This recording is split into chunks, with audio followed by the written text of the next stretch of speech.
Media reporters పై జరిగిన దాడిని నేను తీవ్రంగా ఖండిస్తున్నాను. ఎవరైనప్పటికీ, ఎంత పెద్దవారైనప్పటికీ, మోహన్ బాబు గారు కావచ్చు, ఇంకొకరు కావచ్చు, మీడియాపై దాడి చేయడం అన్నది చాలా ఘోరం. అది కనుక తక్షణమే మోహన్ బాబు గారు క్షమాపణ చెప్పాలి. అలాగే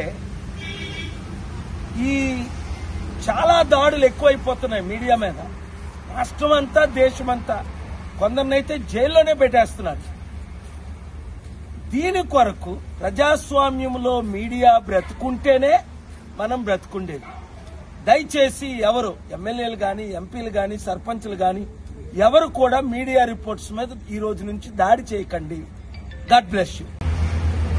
మీడియా రిపోర్టర్స్ పై జరిగిన దాడిని నేను తీవ్రంగా ఖండిస్తున్నాను. ఎవరైనప్పటికీ, ఎంత పెద్దవారైనప్పటికీ, మోహన్ బాబు గారు కావచ్చు, ఇంకొకరు కావచ్చు, మీడియాపై దాడి చేయడం అన్నది చాలా ఘోరం. అది కనుక తక్షణమే మోహన్ బాబు గారు క్షమాపణ చెప్పాలి. అలాగే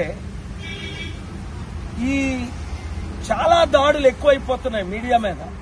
రాష్ట్రం అంతా, దేశమంతా, కొందరినైతే జైల్లోనే పెట్టేస్తున్నారు. దీని కొరకు ప్రజాస్వామ్యంలో మీడియా బ్రతుకుంటేనే మనం బ్రతుకుండేది.